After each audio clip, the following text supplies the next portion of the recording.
It is a brand new day, and good morning, Wednesday morning here at 6 o'clock. Thanks for waking up with us on Sunrise. We are so glad you could be with us this morning, and hopefully maybe you're still in your pajamas sipping your coffee. I really hope that's the case for you. Or this is the last time that you'll be getting up and putting on your outfit for work this week. Yes, I hope that that's the case and you have some time off to enjoy family. But maybe if you got some people coming in town, I know you're closely watching the forecast and holiday travel. You know, and there's so much that's going to be going on in the weather. I mean, we're going to see today's high at 48, okay? By Sunday, it'll be 20 degrees colder for a high. So that's a major drop in temperatures. And I have family from Florida coming up here. They will be so delighted. Oh, yeah, they're going to hate my guts. But I'll tell you what, overall, we're off to a pretty good start. We're going to hear more from Lindsay, what's going on in traffic. Yeah, so far, so good at Indianapolis International Airport out there, where no major delays. We've got one to Florida, a Southwest flight, but that's pretty good to have that kind of situation right before Thanksgiving. Notice to our south this morning, there is rain, Evansville towards Lexington, Kentucky, and then off to the west, a line of rain and snow and really winter storm warnings in Denver. This is the rain we're going to be watching moving into Kansas City. That will affect us later on today. I think the morning is fine. Already we're above freezing, which is wonderful for this time of year. 37 here, 38 degrees in Bloomington and 35 in Muncie. I know a lot of you are hitting the road. You're going to work, then you're going somewhere else around the Midwest. And if that's the case, the morning is fine. I don't see any problems weather-wise, 42 by 11 a.m. But the afternoon and the evening rush hour, that's going to be a different story. Our high today at about 3 o'clock, we'll get up to 48 degrees. But after that, we've got some pretty steady rain, and that will include if you're headed to the Christmas Nights of Lights at the State Fairgrounds, which has gone over like a bang. They're loving it, the folks that are driving through there, but you will drive through rain if you're headed there tonight. More on that, more on the Oaken Bucket, the Circle of Lights, and everything else coming up this Thanksgiving weekend. But we need to get to traffic because, after all, Lindsay, this is the crossroads of America. Certainly is. And if you are headed out, hitting the road, or perhaps hitting the skies, we've been watching planes come in and out of the Indianapolis International Airport, which is what you're looking at right now over on the west side of town. All of the lanes of this ramp right here have reopened. One lane was blocked over this past week. It's I-465 southbound onto I-70 westbound. Had some construction work going on there. NDOT promised it would be open, and it certainly is. So that is some great news. If you are traveling out to the airport from perhaps downtown or the north side of town, no delay, which is great news. We've got dry pavement. We will keep you posted, though, especially on the skies. If we have any airport delays either, we'll let you know. All right, Lindsay, thank you. Well, before a lot of people do hit the roads to drive that are a destination this morning, police in Johnson County are investigating reports of baseballs and softballs intentionally being thrown onto I-65 from an overpass, hitting multiple cars and trucks. Yeah, and it's happened twice in just 2 weeks. So law enforcement is searching for the culprit during this busy travel season. As we know, drivers are about to hit the road and be on high alert. Sia New Yorker is following this in the newsroom. Good morning, Sia. Yes, good morning, ladies. Thankfully, no one was hit by those baseballs, but detectives are searching for the person or people responsible before they do it again and seriously hurt someone. Here's what we can tell you. Johnson County Sheriff's Office says the 911 calls started coming in Monday after unsuspecting drivers were hit by falling items from an I-65 overpass. And several drivers reported the items just missed them, but damaged their cars. Now, what some drivers thought were rocks or vegetables turned out to be more than 100 softballs and baseballs. Take a listen. 911, where's your emergency? Yes, sir. I'm a truck driver. I'm out here on I-65 North, and I just had some dump throw a big rock into the windshield of my truck off the overpass at mile marker 87. I seen a car up there, and I happened to look up, and all of a sudden, bam! There's some kids or somebody throwing stuff off the overpass, and there's a bunch of semis on the side of the road. I'm assuming their windshields are busted. I got hit with whatever they're throwing, but it hit the roof of my truck. Now, the sheriff's office tells 13 News that when deputies got to the scene, the suspects were gone and the balls they left were still behind, scattered along the interstate and the surrounding areas. Some of them even still had the plastic packaging. Now, investigators hope the public can help them track down the person or the persons involved in this. They say maybe someone is missing a bunch of balls.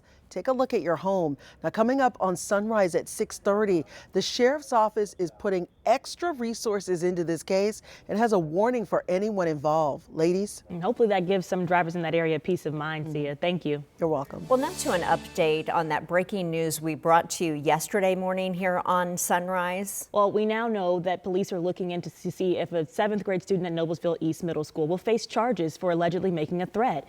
You'll remember that threat caused schools to close all across the district. The FBI flagged Noblesville police early yesterday morning about that threat on social media. Police say agents later located information about a possible suspect, and investigators found that person at their home in Noblesville. Investigators also found evidence connected with the threat. The child was taken into custody on a preliminary charge of intimidation. Well, a former Whiteland High School student is starting his decades-long sentence for killing a 16-year-old at a bus stop back in 2022. So a judge sentenced Tyreek Radford L. to 50 years in prison for killing Tamario Stokes Jr. The judge says that he'll end up serving about 43 years due to 5 years being suspended and credit for about 2.5 years already served. Before the sentencing, the court heard emotional testimony from Tamario's family. His mother, Tiara, told the court her son had a heart of gold. And me, his mother, I tell you what, that bullet did. It left a hole inside of me so big and wrecking. It left me with a taste of tears and a constant wondering that will never go away. Now, Radford's mother was also in court, and she told the judge at sentencing, quote, "Sometimes good people do bad things, but my son is not a monster. Whatever happened, I'm sorry." Well, this morning, several teenagers are facing charges suspected of criminal gang activity. IMPD tells 13 News the teens call themselves the Taliban Chapo Gang. Police say it's often abbreviated TCG on social media. Investigators say they've spent months gathering evidence dating back to a shooting that occurred in March on MacArthur Lane that injured one young person. Court documents outline other cases investigators are still tying to the gang, including at least 6 instances of gunfire and 2 other shootings that ended with someone injured. They operated since this early spring with some criminal activity all the way through to recent arrests of at least 5 individuals that were apprehended with alleged gang activity. Within that, there was firearms that had been shot off throughout this city, and there were several instances that these individuals were connected to. Police say surveillance video and social media posts are also what helped connect the dots for them. Well, this morning, 2 men now face charges in connection to an attempted armored car robbery that happened on Indy's east side. That attempted robbery last week ended with a chase and a crash. Schools in the area were even put on lockdown for a time. New court documents reveal that a witness called 911 and notified police. And when officers caught up to the suspects, they say the car crashed into the front yard of a home near Washington and Arlington Avenue.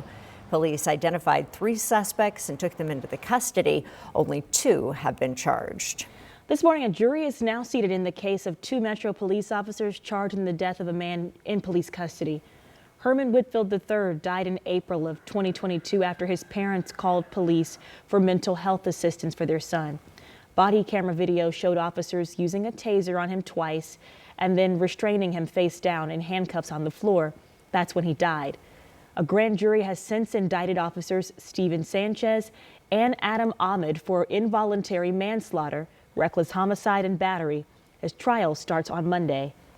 Well, 6:09 is your time right now. An Anderson police officer is facing serious charges of child solicitation after he allegedly sent sexually explicit messages to teenagers. Court documents reveal this happened while he worked as a school resource officer at Highland Middle School. Those records also revealed Joshua Sensei gave his personal phone number to a teenage boy to, quote, stay in touch over the summer. The victim told police the messages from Sensei were sexually explicit. He told police he knew of 4 other boys also getting those messages. The victim also says Sensei gave him and his brother money. The language that an adult is using with a child, the communication about sex and sexual matters, and yet it really does fit with profiles about what we know of grooming children.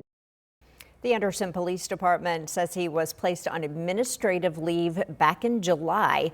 Now, 13 News reached out to the school district and middle school several times for comment on this particular investigation, but have not received a response. Another business is leaving Circle Center Mall.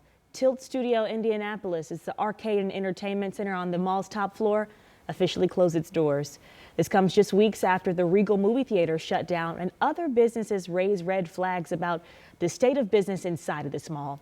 As the property's new owners look to revamp the site into a multi-use development, Tilt Studio says anyone with unused points or tickets for that arcade can redeem them at the nearest location, but it is in Louisville. Good morning, Chuck. 6:10. Good morning, Jalea. And you know, we've got rain this afternoon into tonight mixed with a little snow. But what about Thanksgiving Day? Here you go. Mostly cloudy, a few peaks of sun. 36 by 9 a.m. when everybody's saddling up to the table, between 38 and 42. We have cold air on the way for IBEW 481 Downtown Indy Inc.'s Circle of Lights. And the Old Oak and Bucket will break down your forecast in minutes. Well, 80 million people are expected to hit the roads and the skies for the holiday. And if you are one of them, you may be worried about some last-minute changes. So if you can stick around until 6:45, we'll tell you why experts say it could actually make your journey a little bit smoother. All right, we'd like to hear that. Also this morning, after months and days of tough negotiations, there is now a ceasefire deal in place between Israel and Hezbollah.